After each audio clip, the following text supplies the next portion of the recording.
this is the part where we pretend like we're still talking. Yeah. Because the music's still going, and then I go, hey, everybody, welcome to the Brick by Brick podcast. I'm Brad Critchfield, and this is the podcast where we build community one conversation at a time, brick by brick. Today, I have the amazing Pat Dinco. Pat, thank you for being here, man.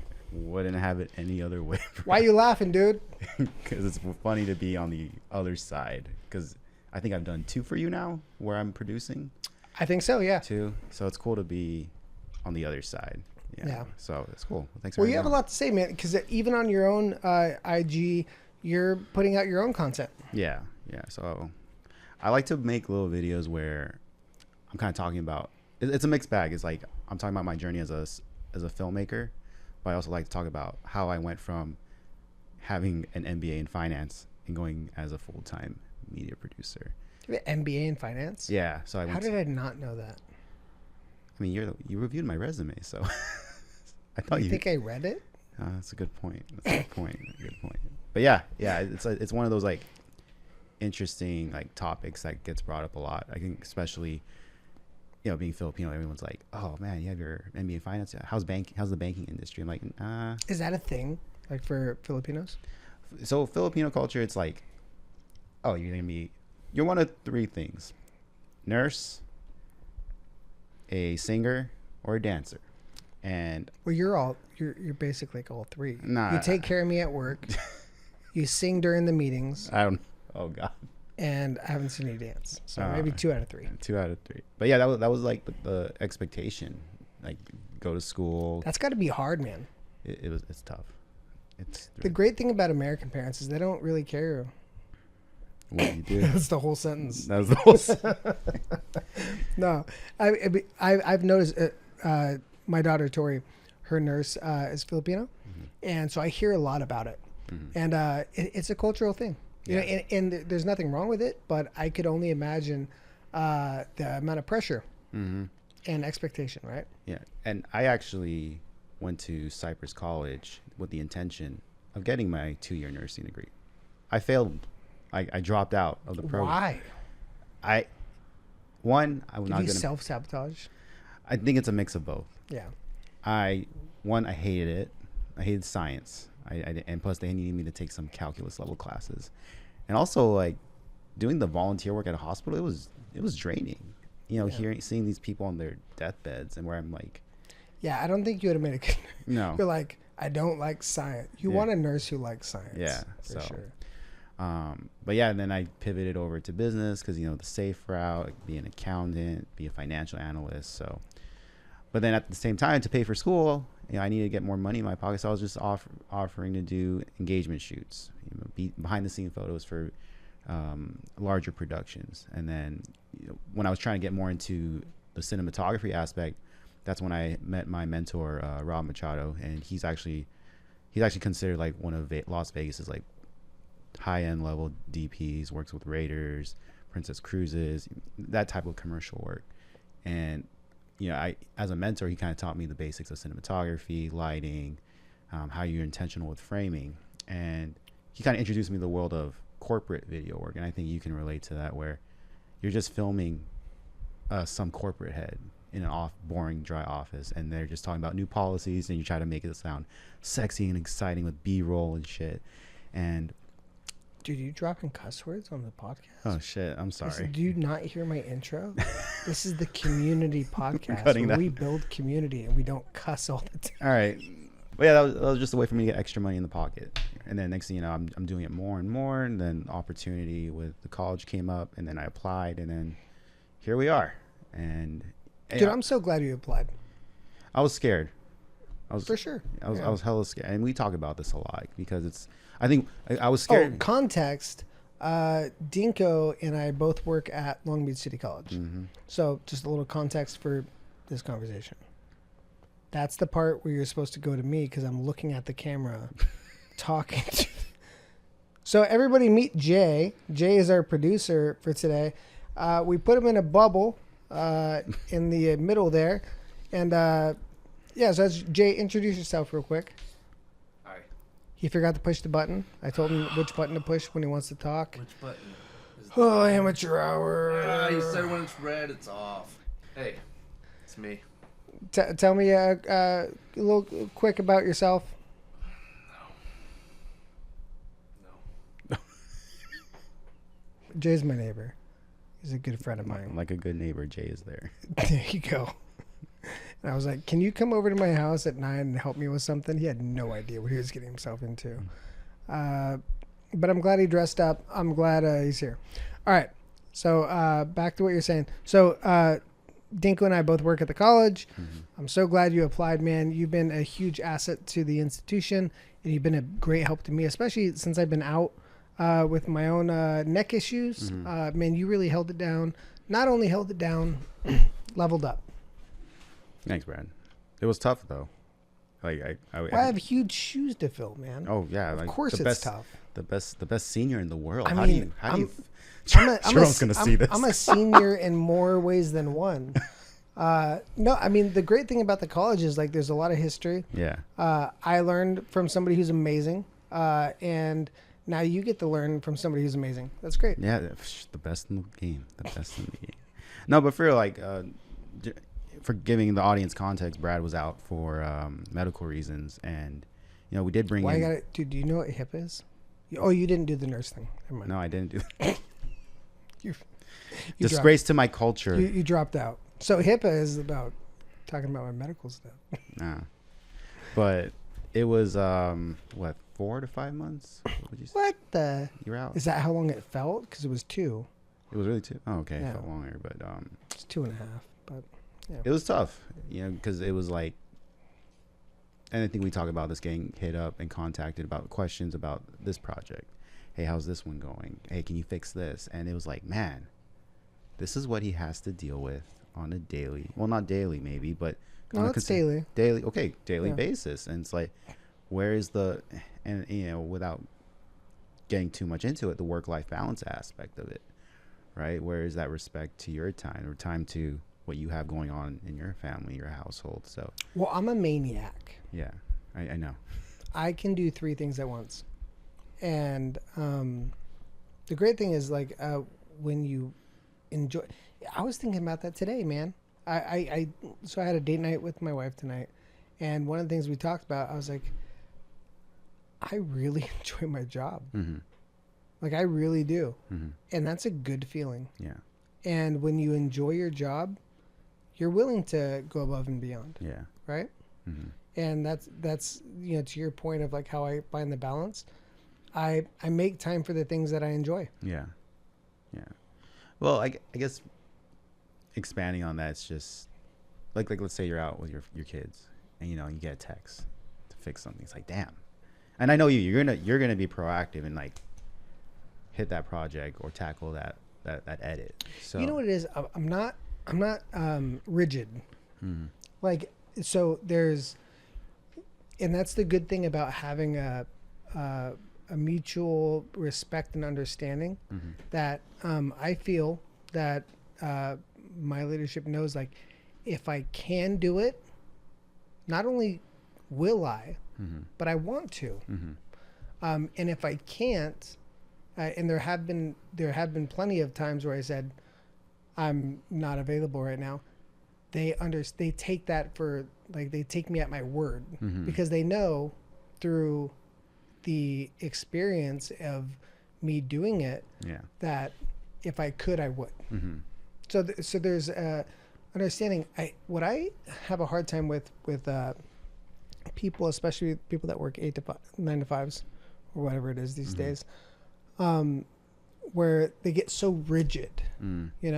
and they Yeah. go like, oh, some things with video editing or creation or just media delivery, Mm-hmm. sometimes it's a 5-minute thing, and I can take 5 minutes to, help the progress of something. Yeah.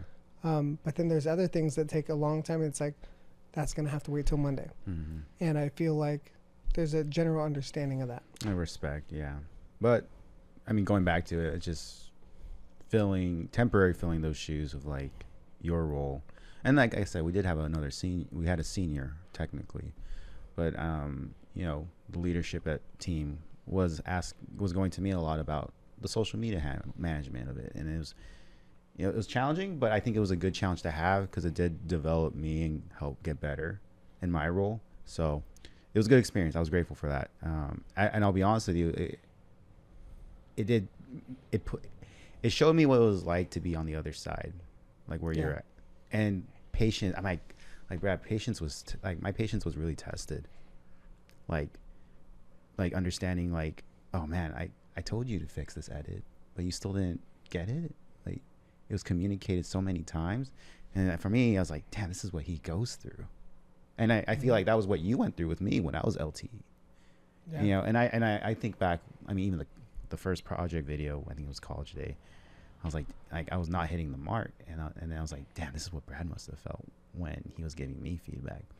Yeah, I have a punching bag with your picture on it somewhere in here. So, question I have for you, Dinco, is why is content creation important? Like what purpose do you serve as a content creator? From a client point of view, it's just achieving goals. No, just from me. From your soul. From my soul. Yeah. Well, one, it's fun. Yeah. To actually the production aspect of, I know it's different for everyone. Some people like to edit. Some people like to actually film. Others like to actually plan their shots out and get on all the shot lists. But for me, the production as a whole, it's like, it's not the end of the journey, it's the journey itself, the process. So it's crazy because I know my first short film ever, it was back in 2023. What was it called? Blackjack. Is it on YouTube? No, it's not, because it's still getting like processed to be entered into film festivals. Oh, fancy. Yeah, that was the producer's call. But I remember, working as director of photography, sitting with the director and the producer. How are we going to game plan these shots? Here's our time frame. Cool. Then we go into production where we actually shoot. And I think you can relate this. It never goes as planned. It never. Because there's like, someone makes an audible, a call. It kind of just changes everything up. And then you got to take all of these ingredients, put it into Premiere, DaVinci, Final Cut Pro, and you got to make it work. And then, I don't know how it's for you when you're in the editing process. You're like, man, this video sucks. This draft is terrible. But when you actually get through the finish line, you're actually pretty proud of it. Yeah, it's a good clip, Yeah. Regardless of like all the hiccups during production, regardless of like schedule not going as planned, you still are proud of what you make. Let me ask you a question: DaVinci, Premiere, CapCut. One, kill one, marry one, go. Okay. Oh, that's a good one. Kill one. I'm gonna say Premiere. Sacrilegious. I know. DaVinci. Okay. Marry CapCut. Now, why do I say that? Wow. Now, but here's the thing, Brad. Are you a Gen Zer all of a sudden? But I think since attention spans are getting shorter and shorter, we're making short form. I'm sorry, what were we talking about? So there you go. But turnaround times. Hey, Jay, that was a perfect moment to cut to me when I made that funny joke. No, Sorry, go ahead. I think we can cut here. I'm actually not comfortable answering that. Come on! We're doing the interview now, not you. Okay, here's a shot out of a cannon. Oprah, Barbara Walters, your wife. You gotta fuck one, marry one, kill one. Go! I can see you putting the logos. Mr. Huff. All right, Jay. I was doubtful when you started that rant, but before tax. you redeemed yourself. Okay, You still didn't figure out how to turn on the audio, though. No, We're I doing the didn't. interview. You gotta stop it on you. Okay. Well done, sir. All right. So you're gonna marry CapCut. Marry CapCut, because Really? you I have feel all. like CapCut's like the one with the fake tits that you're like, oh, I'm in love. Yeah, but CapCut gets the job done Yeah, but for fast stability. stability. So if History. we're talking stability, like that stability aspect, yeah, like you're gonna say Premiere or DaVinci, but I think if we're thinking like reels and trying to get stuff out fast, I really think CapCut. That's the one you want to marry? For The one that just like, Yeah, you can just like, just tell it. really? Yeah, I feel like, okay. but Alright. but I think like for color grading, I'm DaVinci all the way. But I still and each program has its pros and cons. Premiere Pro, I think it's one of the best for multicam edits. DaVinci Resolve, it's great for color So grade. organizing projects. Like Long term. So long term, Premiere takes the cake. Oh, we're going back to Mary and FMK. Okay. Oh yeah, that too. Yeah. But no, like organizing, like if you have a project and you know you're going to come back to that project, and you're gonna make multiple offspring from that Wow. project, Premiere is the way to go. Yeah. Hey, How do you not marry Premiere? Premiere, it's been there for you. It's shown you that it's loyal. It's consistent, and it'll take care of everything that you create. That's true. I'm just thinking like having assets ready on the sidebar. Ready Yeah, to you go. want a quick fix. I get it. Yeah. So CapCut. You want to. I guess with CapCut, you CapCut's a one night stand. How is that not the other option? but it's still good. It's still good. But you can't Still really good. color grade with CapCut. You can't marry it. You can't. Yeah. You can't.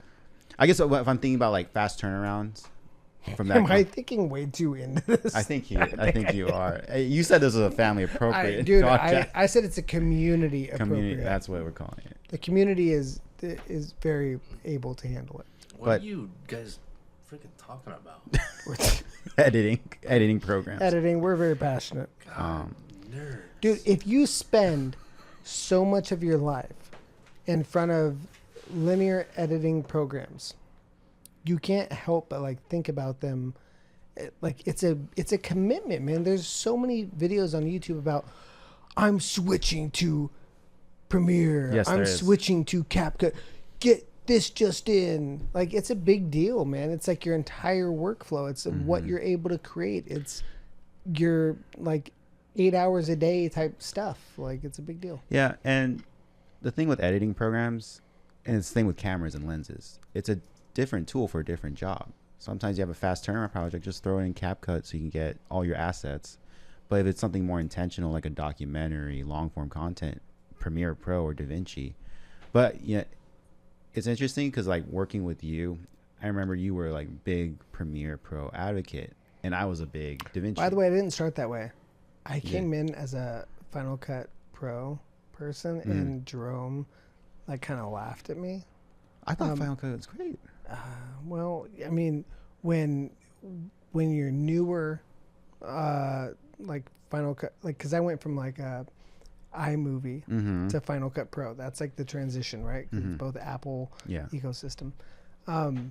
And he told me, he's like, well, if you want to work here, you better learn Premiere. And I learned it, and I was like, oh man, I hate to say it, but he's right. He's right. Yeah, but I think maybe I'm getting too specific, but each program has their pros and cons. Like Premiere, I love Premiere, but like subscription model, right? Final Cut and DaVinci, one-time purchase, and that's it. But again, like that's going more in like pricing thing. But Hey, don't be cheap, dude. yeah, don't You be spend you spend 8 to 10 hours a day. yeah. Like why? But going back to it, some workflows, I like to color grade in DaVinci, export the selects, and then just The color grading in DaVinci is just, you can't even compete, yeah, because that's what it was created for, was color grading. yeah, And it's expanded really well. Mm-hmm. But it's all about who implements AI better. And to your point, CapCut demolishes the competition at this point. Yeah. It's like the amount of effects and rendering you would have to do in Premiere to do a simple reel in CapCut would take you all day. yeah. So I get it. But you still want to marry Premiere. I'm gonna marry Premiere. No, you said you were gonna. You know what? CapCut. I'm marrying CapCut. But I'm just thinking from You like said quick you were turn. gonna. Quick turn. I'm just thinking quick You turn. said you were gonna. F DaVinci. Yeah. You chose that example. You chose that example. But okay, but Your going words, not mine. but going back to Final Cut, I think Final Cut was a good platform. No, it's great, and honestly, it has potential to be Yeah. the new. It rides the line right between Premiere and CapCut. the new auto tracking features and saw all that. that. Like, if Apple invested in Final Cut, it could be the one, but they don't. But what's so weird about that is when you see a new MacBook Pro promotion, they're putting DaVinci on the promo, It's which crazy. is weird. It's crazy. Because why wouldn't you want to promote your in-house program, Final Cut Pro? Yeah, they need to just acquire it Yeah. and just get over with. Yeah. So okay, I didn't know that you were Final Cut Pro and then Yeah, Premiere. and I grew up. Hmm. Yeah, I'm a big boy now. No, but like going to it, I think Premiere has, I agree, like the best organization system. The concept of sequences. You don't really see that with. Yeah, it's got long-term potential. Mhm. You know, you wanna buy a house with that one. You wanna have You're kids. still- you wanna you're have kids. still on that. You wanna have kids with that one. But I can see CapCut on the weekend. You could see. I mean, you know, yeah. I mean, that's the thing. You could, you know, you can see CapCut. Do on we the have to weekend. use spouses for editing program? Oh, we're not anymore. Not anymore. No, So no. let's. Is that how you're thinking about it? Because you made it, you positioned it that way. Did I? I'm just saying you could still see CapCut on the weekend and have a nice dinner with her. You can still. Yeah. Okay, maybe I am. But no, but like each program is a tool for a different job, right? Yeah. And you just gotta be intentional with what it works with and doesn't. Because you know, I'm gonna use this example. A former teammate of ours was editing a lot of projects in Premiere, but then they would try to pull assets from Motion Array, from Envato, and try to get all their assets. I'm like, dude, if it's just a 30-second, 15-second reel. Dude, that's where like having real control over the editing platform is important. Like being able to so in Adobe, if you're working in Premiere, having a strong control over After Effects and how to create templates and create assets in there that are transferable across projects is a big deal. But if you're just generating all of that per project, it lives in that project file. And the second you go to a next project file, you're starting over. Oh, fresh. It's a lot of work. So to your point, I agree. Yeah. So, but still see CapCut on the weekend, but. Of course, dude. She's a good time. Yeah, but I just feel like DaVinci is. It's not where it should be with file organization yet. Yeah. Compared to Premiere. So, DaVinci's a 40-year-old prom queen. 40-year. Like, I mean, you know they were the shit, and you know that they served a great purpose. They're great at color editing, and they have a lot to offer. Yeah. But you know, I cannot wait to see what type of like reels you make out of this one. I'm. dude, there's not much I can use. There's not much, but there's a couple. There's a couple. There's a couple. Okay. All right.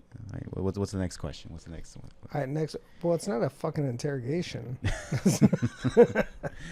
Let's turn it over to Jay. Jay, based off of you hearing the conversation, what do you have to say about this? Oh, I wasn't listening to shit. You guys That's are fair. fucking nerds. That's fair. Go back to her. Keep going on. No.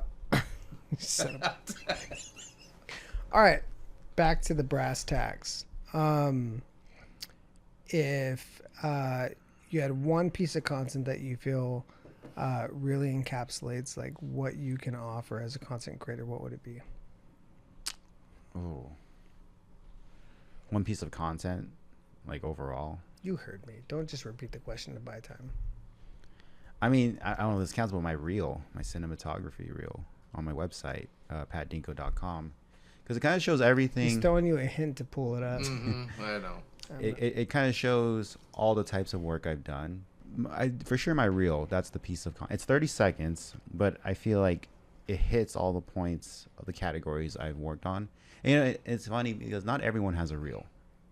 And I don't have a reel. Yeah. I've been doing it for like 10 years, Yeah. 15 years or something. and then like some people don't need it because your just work. don't need it. Yeah, you don't. Some people want to. So No, so reel's cool, but I feel like it's I've tried to make a reel, but it's like this is the curse of a content creator.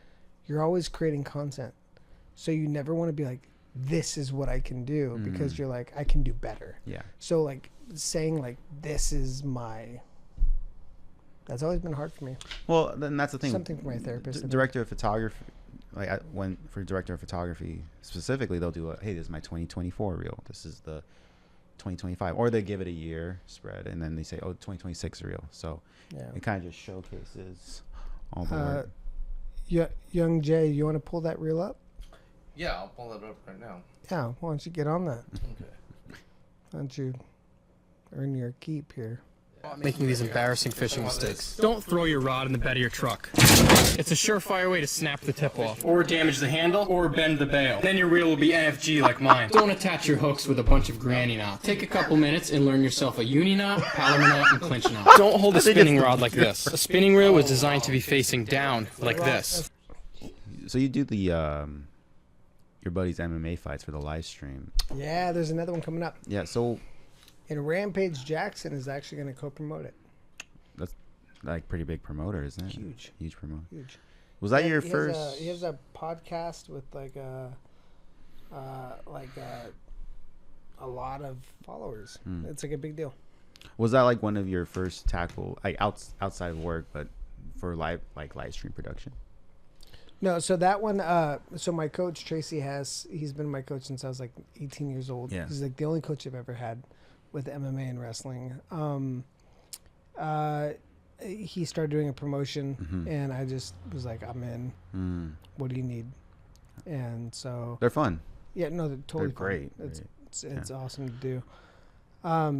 So I just kind of make myself available to him to do that, because I'm just supportive of him and the cause. Because I fought for the promotion. That's where I got that belt. Actually, was the fighting in Knockout Promotions, which is an amateur MMA organization. Yeah. But he was my coach even when I went pro, and I just talked to him today, and he told me that he's going to co-promote with Rampage Jackson, and that's going to be in September, September 20th. So that's going to be a big show. Really Huge big show. one. Huge Same show. location? Same location. Leonardo's nightclub in Los Angeles. Huge promotion. I just made the flyer for it today, actually. That's going to be big, man. It's going to be big. Yeah, because I remember you mentioned how you wanted to like change some things up from the last setup. Cause you, Oh, dude, every time, right? Yeah.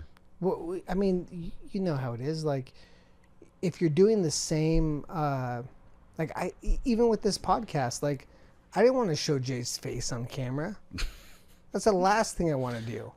But when you're adding things to a production, you always want to like, okay, what can I add this time? What can I? And sometimes you just add Jay's face, you know. Yeah. So same thing with the promotion. It's like, okay, we did 2 camera setup, then we did 3 camera setup, then we did a 4 camera setup, and then we did interviews with like live commentating, and the next one, you know, it's like, okay, maybe live commentating, maybe we do a wireless transmission where we're doing fighter interviews before they come out. Yeah. You know, like you always want to add something. Yeah. And that's what's hard about promotion. It's like, okay, you have it locked down. Like, this is what they're expecting. But as a creative, you're just like, oh, I can do more. You want to innovate. Yeah, dude. wanna add Every more. time, and it's a curse, but it's, you know, what makes the work fun. Yeah, and I think that's what. And I don't know if this is gonna be like a tangent, but like when I talk to family about Everything's a tangent, dude. Yeah. You don't gotta worry about it.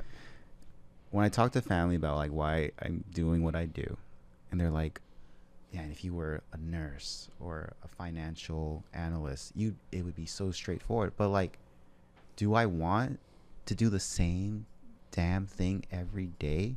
I want to try new things, try a new lighting technique. I want to try a new lens for the shot. Like, why would I want the same hamster wheel over and over again?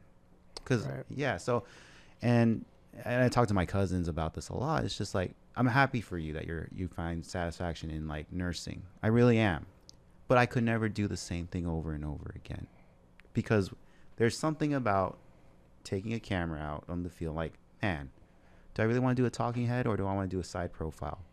Or maybe I should have the light behind them, the sun.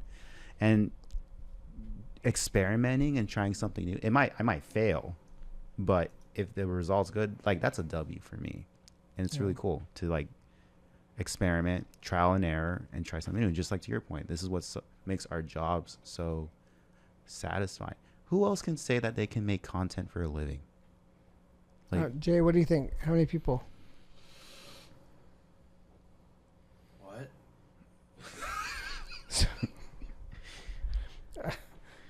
Not many. yeah, is the answer. and like this, like the amount of salaried specific content creator jobs, there's not a lot.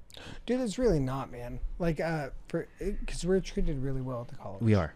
And you know, it's a fun job. I mean, but don't get me wrong, it's still a lot of freaking work. It is. It is. And I was explaining to somebody the other day, it was like, we have a job where we mix like the science, the technical aspect of things with art. So it's like to find people that have like both sides going at the same time is it can be very difficult. Yeah. Because not every creative can jump into an institution and have all the technical skills and still be able to handle the political aspects. That's a big and one. handle the social aspects and the there's a lot that goes into it. So the pool is pretty small, actually. There are a lot of content creators out there, but somebody who can like manage all those other aspects is pretty rare. Yeah, because even working in the current role now, like you said, technical and creative, but also how are you with cabinet? How are you with the deans, the directors of certain student organizations? Are you relatable? Can you, when you are interviewing, can you get a genuine answer? And I think that's the skills we get from working on documentary projects, right? They translate over to the work we do at the college. I remember you actually got this really cool soundbite on, I think, episode 5 of Redemption. You were filming one of the former coaches, and it was a really cool soundbite. It was like, he said something along the lines of, if you're not ready to put in the work for your education, you shouldn't be here. And I was like, wow, that was a really good soundbite he grabbed. Granted, it looked like you were pretty far away, but the fact that you were able to maneuver and know which angle to get of that profile of him, like talking to the students, that was a cool shot. And you knew, like, okay, he's going on not a rant, but like a lecture on why you need to focus on your studies as an athlete. So you position yourself to get a shot at him talking to those students. So with all that being said, we had to be able to predict when either it's a leadership or it's a director or a coach, when they're going to say something significant, and how do we position ourselves to get that shot with the soundbite to tell a better story. So. Right. That's like the other part of like somebody said something a long time ago where 90% of photography is standing in the right place. So like, you know, you can want to get as good a shot as you want, but if you're not standing in the right spot, you're not going to get the shot. So you have to anticipate, and that comes through experience. Yeah. You're like, you know what? Last time I wanted to get this shot. Yeah. But I realized if I stand over here, people are going to be walking up and it's going to ruin the shot. So I got to get over here. Yeah. So that's all experience stuff, you know, but it is not, but it's also a crapshoot. A lot of times, like, documentary filmmaking is awesome. When I made Redemption, I had a blast making it, but it was so much work. And I worked, you know, my regular work hours, but I was working till like 1, 2 in the morning almost every day just to get it done. Cause I filmed, edited, did the entire thing myself, like a 5-episode stretch. And it was so much work, but it was a work of passion. Yeah. You learn more by just delving in. What are you trying to show, Jay? What were you looking for? Did you go to patdinco.com? I did. You didn't like You it, so you don't didn't want to watch that. Shut up. That's weird. But you know that episode 5, it was interesting for Redemption because it was documentary, but it was also like it was promotional too about the school institution. It was a hybrid. It felt. I tried to incorporate as much as I could Yeah. without it feeling forced. Your B-roll shots were really good. Like I feel like you felt like you were in the stadium as they were prepping to play. So, I without he sounds like a great coach, Mhm. and it sucks what happened. It really does. Yeah, I mean it's so I love Brett. Brett's an amazing person, just amazing human. Yeah. Like his ability to just like go through the troubles of life, and he has a lot of perseverance, a lot of tenacity. Just a good dude, man. He did a lot for those athletes and those students. Just a very big heart. And that's what's interesting, because you showed that in the doc. Yeah, and I tried to, and not tried to in a way of like I tried to create a narrative, but just like it is what it is. Mm-hmm. Like it's just like that's what's great about documentaries. Like you're not creating a narrative film. You're just saying that this is The reality. the reality of the situation. No, he's a great dude. Things happen and people make decisions, and it sucks. But there's a lot of different aspects, a lot of different angles, and it's just for me, you just want what's fair, Mm-hmm. and sometimes I feel like life isn't fair No. to people that don't deserve to be painted in a way that doesn't really reflect their true nature. No, 100%. But I'm not oblivious to the fact that we live in a very complicated world. We do. Yeah. Did you find patdinco.com? It's like 6 letters, dude. Yeah. Let me just pull it up right It's- here. 7, but Yeah, hold on 1 second. Okay, You documentary. guys ready? Oh, Let's do this. well, yeah. Let's do this first because are you doing it on YouTube? Right? So if you had to pick one type of work to do for media, would it be you had to pick between documentary, feature film, commercial work, or live stream production? Did you add one? I did feature film. Feature film. Feature film sounds good on paper, Right. but it's so specialized when you get up to that point where it's like, you don't. I like being I'm a control freak. I like to be able to handle production from top to bottom. So I would kill feature film. Kill feature film. Okay. Yep. I would. Well,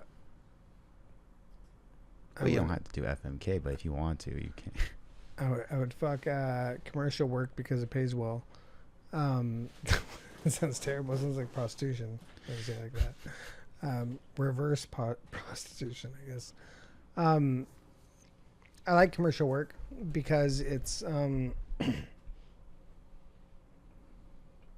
it's usually like a compartmentalized project.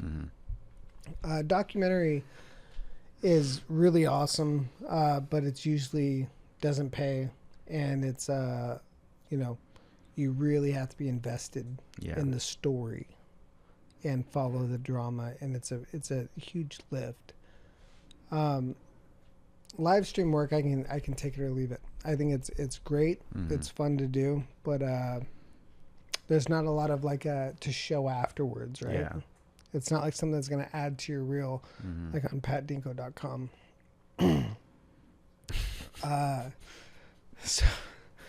So I think if I were to pick one, it would probably be documentary work because it's more fulfilling. And you could really like, I mean, I did Redemption in 2019 and I still think about it, which says a lot. Yeah. Okay, what about, let's say we took out doc work now. Which would you pick from the other 3 then? Well, now I feel like you're trying to get to the answer you want. What do you want me to say? No. There really isn't an answer I want. Well, then what would you say?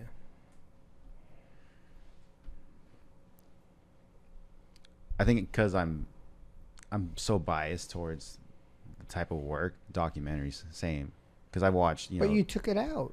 No. But when I was repeating the question back to you. Well, I know, but you took documentary out. So what would be your answer? For now, for the new 3, Yeah. Probably feature Feature? film. What role would you want to play? Just director of photography. I don't. You just want to be told what to do and how to light it? Well, Dude, there's so much politics in feature film work that like I every time I've dabbled, it's just not. It doesn't cope with my personality. right. Does it work with yours? I think it just depends on the director and how the director approaches working with the DP. It's like it's different. Every director and every DP has their own styles of communicating on how they should interpret the script. And it, like to your point, On a small scale production, I think you're right. yeah, On a bigger, because whenever I think of like doing something, I think of doing it big. right, If you wanted to do DP work on a big production, just get ready to be told what to do a lot of the times. right. And that for me is just like I don't know. I like to create. I don't like to be told. I can see that, but going back to it, it just depends on the communication style with the director, the DP. Because I'm just gonna use him as an example. Like Roger Deakins, probably one of the greatest directors of photography. He says, yeah, there's times I'll Name bump. 3 of his movies. Go. Oh, Blade Runner 2049, 1917, and then what was the If you No don't, Country for Old Men? really, you didn't say the best one out of all of them. Which one? Never mind. I'm thinking of David Fincher. Oh, but He didn't do Fight Club, huh? no, I don't think so. No. Did Roger Deakins do Fight Club? Let's find out. Young Jay. Who? I feel like we're gonna see it. Roger Really. Dinkins. Dinkins. Deakins. Deakins. That's with a D-E-N.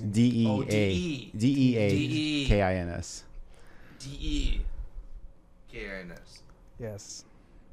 Okay. He didn't, huh? No, I don't think so. He is one of the best DPs, though. Yeah. Did you say Patrick?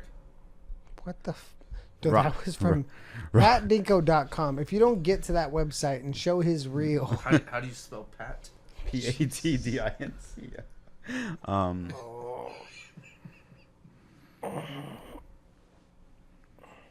I'm not going to give you a ride home. Free of charge. This is what happens when you don't pay for help. So that's P. I love this.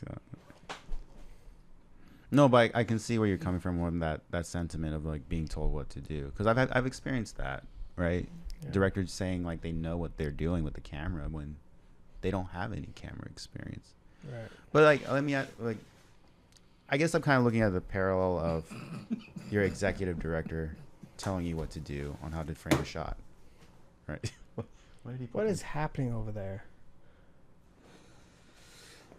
Sorry. What, Excuse me. what Go is on. wrong with you as a human? Are you okay? Did you shit yourself? What is happening? I'm good. Sorry. Why are you laughing All so the hard? jeez. Did you find PatDinco.com? You just pull it up.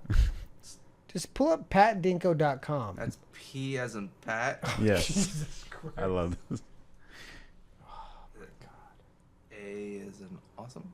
Yes, T is in terrific. 100%.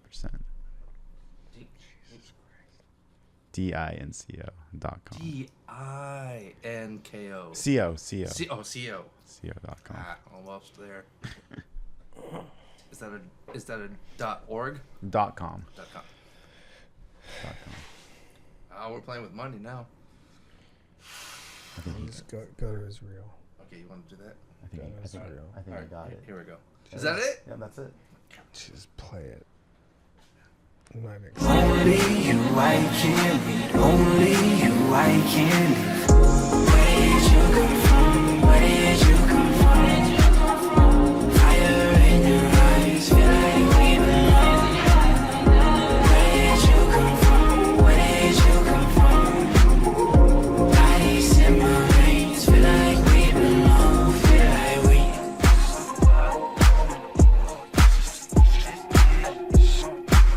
Can you pause that for me? There you go. That's better. Yeah. So, and you actually had Albert on your podcast. Yeah, Albert was on my podcast. Great guy. So it's like a small world kind of moment, Yeah, right? because I was still a while back. I was working at Apple Retail, and Albert was my coworker. Yeah, what is it with you Apple people? I don't know. I mean, even Kim was. I know Kim. She's another coworker. But Albert hit me up to do like a small documentary project, and just to talk about recapping from him being on Hulu to him being an immigrant starting a business, and he's got a crazy story talking. Yeah. And I think that's the crazy thing with documentary projects. You never know what people are going through. Yeah. And you really the more you ask questions, you're able to peel the layers of like what's really going through their mind. Yeah. And Albert's told me there was times he was almost homeless. Right. And the fact that he was working. He kind of had the same kind of situation. I think maybe you have, maybe not to that extent, but the pressure from the parents. Yes. Because he was working at Apple. They wanted him to pursue a different career path, and he was like, I want to be a business owner, and I want to be a chocolatier. Yeah. And that's what we talked about on the podcast when he was on, kind of like how his journey. Mm-hmm. So I thought it was cool when I saw that like you also knew him and you were also working at the Apple store, because I met Albert at the Apple store. Mm-hmm. I was a chairman of the Chamber of Commerce for Lakewood, and he was talking about wanting to open up business. I'm like, hey, well, I'm the Chamber of Commerce. I can help out. And we ended up like talking and hitting it off, and he came on the podcast. He's come on twice actually. Oh, okay. But I always saw a lot of similarities between Albert and yourself. Yeah. And I think the same thing to what you're saying is he knows how to hustle. Yeah. Just like you do too. And the fact that he was working full time, and after that, go back to his place, make all these chocolates. The fact that he was contracted by Disney to make the designs for certain candy apple products, it's like, wow. You never know what someone's talents are. And the fact that he was on Hulu, cool story. Yeah, it's a cool episode too. Yeah. But then going back to his story, when we're doing this doc, for me, it's so powerful to hear what they went through with their families, because his brother would mock him all the time about his career choice. But then, does anybody mock you? For my career, yeah, a lot. Other than me? No, a lot of relatives. A lot of relatives do. Yeah. Do they literally mock you? They're like, why aren't you doing nursing? Or like, is it more like your own like projection of like feeling guilty? Well, here's the thing. Like, it's crazy because I'll you have can family. turn it off, Albert. Now, he doesn't have to. He doesn't have to be a part of this. I'll have family members be like, "How's the little film thing going?" I'm like, do they really say that? yeah. What? How do you respond to that? I feel like I have to give people grace. Dude, will you change damn? What are you doing with yourself in your life? You gotta go back to us. You gotta switch the camera. Oh my goodness. You're lucky I love you. Like so when family says something like that to you, like how do you respond as a self-respecting adult? I want to bark back. I really do. Yeah. But and maybe this is something I need to work on. I just smile and say, "Oh, it's going great." You just take it? I take it. But now that conditions people to say it's okay to treat me that way. Yeah. But what's weird about it? So that was a couple years back. Fast forward to today, it's interesting because now they're like, "Oh, Patrick, you were in Baltimore to film?" Or "Pat, you were in Korea to film?" Like, oh, that's so cool. Like, "Pat, I saw your work on the movie theaters," and I'm like, "Wow, you shot me down when I was talk a lot of shit." Yeah. Like when I was still climbing. But it sounds like they still talk shit. In a way, and son of a bitch. But I don't know. It's just weird. It's still weird. Is it a cultural thing? I think it's a cultural thing, right? Because like Phil, I don't know if it's Filipinos specifically, but in general, it's like, I guess they don't see the potential of this as a career. They really don't, which is weird because they're always on their phones anyway. They're always on TikTok, but they don't see the potential of it being a career, right? Or maybe it's because you like they see it as you not really making a nurse. It's like trying to heal people, Right. right? So like maybe the idea, if you were to make the pitch, that content creation is kind of on some way an even playing field, it might be like, you're delusional. So maybe there's just a lack of maybe it's not so much of like what you're doing doesn't have earning potential, but more just like it doesn't serve the purpose Impact. that would be important to humanity. Yeah. And I would argue against that, but perhaps like that's why. Well, they're big on for them it's really income. It really is. for them. Like they don't care about the other stuff. No, It's just the income. because for them it's guarantees. Guarantees for like it's stable. There's people always gonna get sick. They need a healthcare, so that's their headspace with it.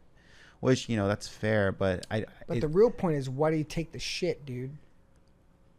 why do I take the shit? Why do you just take the shit? I think one, it's they are family. So family. So my idea of family is like they like you don't like. There's a level of earned respect because Yeah. they're family. Like Yeah. they're there to like look after the whole you. Yeah.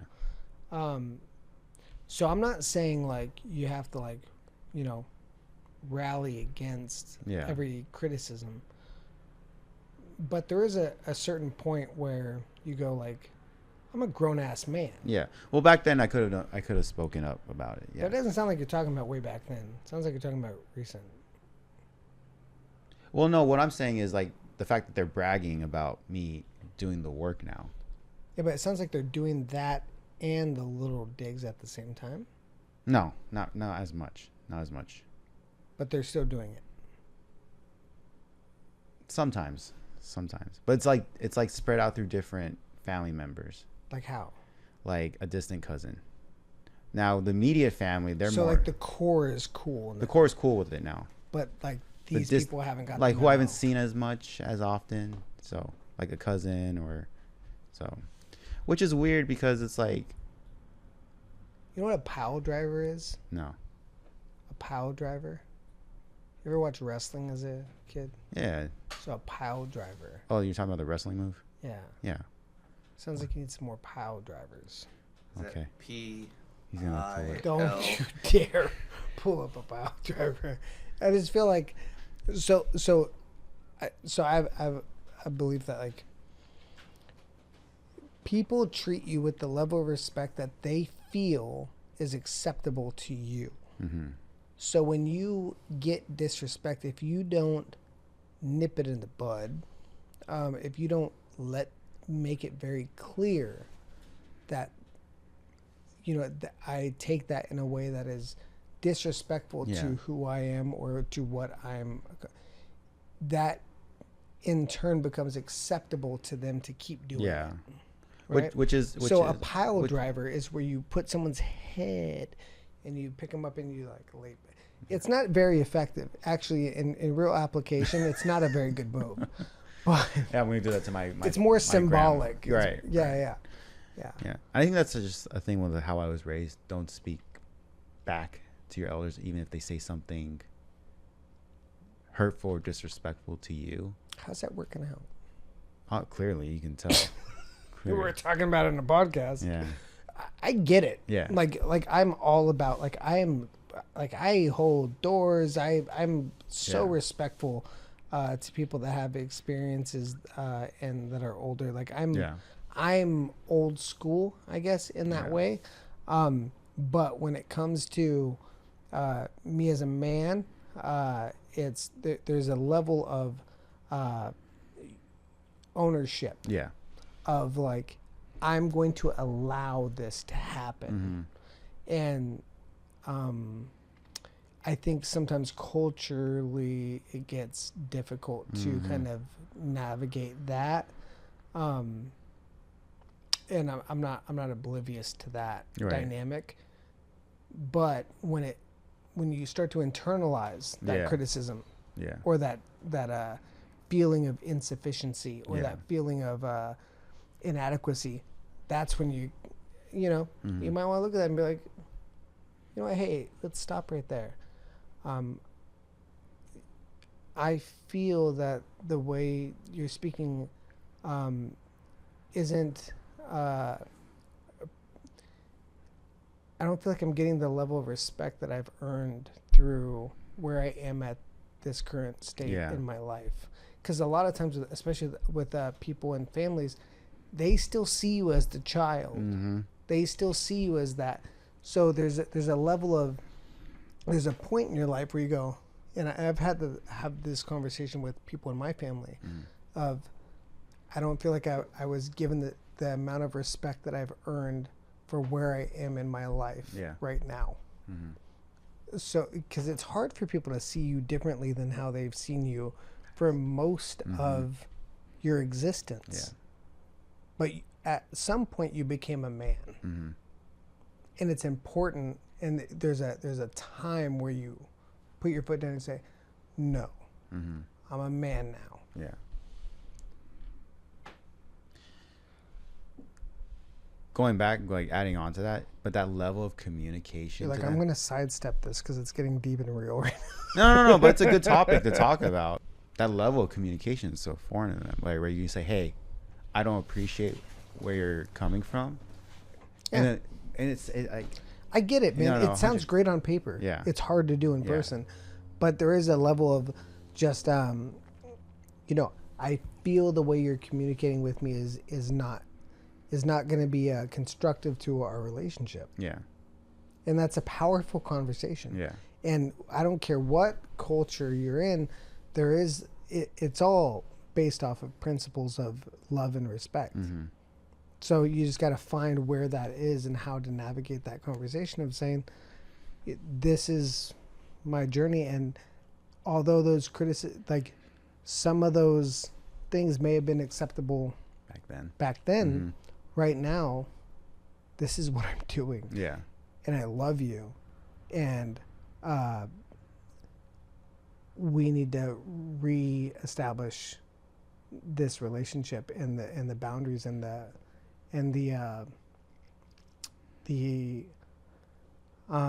recalibrate how we speak to each other. Yeah. It's good advice. Appreciate that, Brad. That's free too. It is It's free. It's totally free. Jay, what do you have to say about that? Corrections and retractions. You said nip it in the bud? No, sorry. Nip it in the butt. I said nip it in the bud.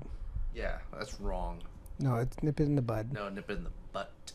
No, it's snip it in the tip. That's what it is. Correct. All right, Brad. What's the finale topic? You trying to get the fuck out of here? You said 15 minutes, right? Oh, That's what she said. Oh. that's, What? Jay, what do you have to say about that? I don't know, 15 minutes. I mean, why 15 minutes? I don't know. Let's go longer. Oh wow. He, Okay. he wants to go home. I can tell. He can't even put his face in the middle of the circle. I put the circle I get- there. Circle. Jay, tell us a joke. I don't have one. Did you ever find that patdinco.com? You did. I know. All right. Finale. We'll go finale. Is that P? Son of a bitch. All right. A T. Got it. You good? Go We're going. ahead. To, No, we're, go ahead. We're Go going to the Magic Castle on Monday. Magic Castle. You know what the Magic Castle is? Oh, Magic Castle. It's magical. What's What? that? You know what it is? Jay, you want to tell Pat what the Magic Castle is? You ever seen Magic Mike? Oh jeez. It's not that. No, Oh. no, have you? I heard of it. Okay, it's nothing like that. Okay. Good. Yeah. Okay, I was wondering how I was going to pull that in. So they do magic tricks. Okay. It's a castle. It's a place in Hollywood. Is it Where, castle? in castle. Is it castle? And it's invite only. Wait, is the one where they do magic shows? What the? Of course it is. It's called the Magic Castle. Okay, sorry. I was thinking of like some bar, like you were trying to. You thought I was What? talking about a strip club or what? No, just a bar, not that. Called the Magic Castle. Yeah. Dude, no bar is called the something without it being. A kind No, of but like I've seen posts about it, invite only, like you said. But Yeah. I think like you have to be invited by a member. You have to be invited Yeah. by a member. It's Yeah. very. I'm looking up the Magic Castle. Don't worry. It's the Magic Castle. Oh. They're really. I heard they're really strict about like the dress policy. Like there's Yeah. there's reels where people get kicked out because they don't have a tie. Yeah, and they disappear. It's crazy. Like magic. It's nuts. You know what? When you do go, I want to see you. I've been there before. But I want to see you make content because they're so strict with phones over there. They are. They are. So I want to see you make a reel. I'm sure I could figure it. If I can get my surgeon to like make a reel of him hammering my neck, Yeah. I'm sure I can get some magician to like do some cool stuff. I mean, you can use your Ray-Bans too. I'm pretty sure they're hip to that. Yeah. Yeah. I hope you try the Ray-Ban thing with the live stream for the fights next time. For that reel I sent you. Yeah, but the connection on those things is It's terrible. iffy, yeah. The Wi-Fi. All right, finale time. Let's tie it back into the community aspect of things. What is it that you provide? Not just your employer, but what do you provide society with what it is you're doing as a career? I think telling the stories of people who have small voices. And I'll just Midgets, cool. Huh? What? Legit. Well, no, like for example, there's a small dance studio I filmed for out in Anaheim called Liminal, and they have a lot of talented choreographers over there. A lot of them don't have the budget to hire cinematographers to show like their amazing pieces of work, and I volunteer out of my own time, out of my own pocket, bring out my own gear. Shit, if the project requires it, I'll even hire out my own crew to film these projects for Liminal. Why would you do that? Because I want to help tell. Like I've met some really amazing choreographers who But highlighting them does what for them? get their work out there. Their name as a choreographer. And then what does that do for them? Potentially get hired. I mean, I had one guy get hired. Potentially make money, right? Right, but then So you're providing value providing value. so they can make money. Yeah, So you put yourself out so they can make money. but it returns back because, for example, How? like one guy, we made a project, him doing like a simple 30-second choreography to like some old Chris Brown song. A couple months later, Do you know which song? Kiss Kiss. Can you featuring sing T-Pain. it? Can you sing it? Heck, no, I'm not singing that. Sing it. Come on. What's a song you like? Dinko. Oh, in general, Yeah, just to sing. Don't Stop Believing. No, come on. Separate ways. I got you guys. All right, Dinko. Now coming to the stage, Pat Dinko for karaoke. You'll chime in on this one too, right? Hell no. That's not you.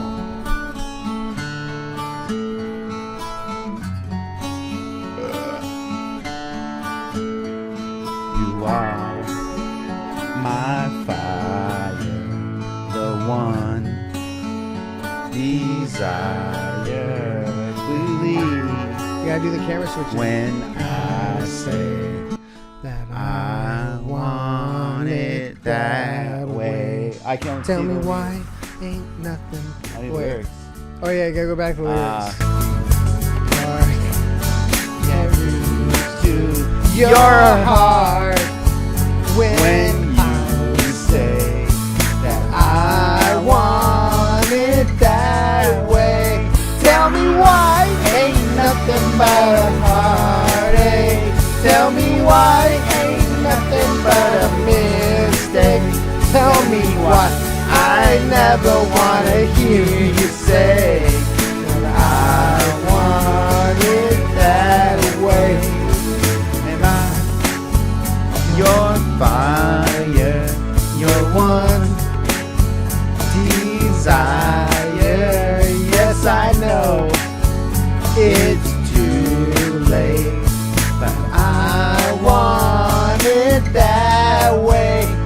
Tell me why ain't nothing but a heartache.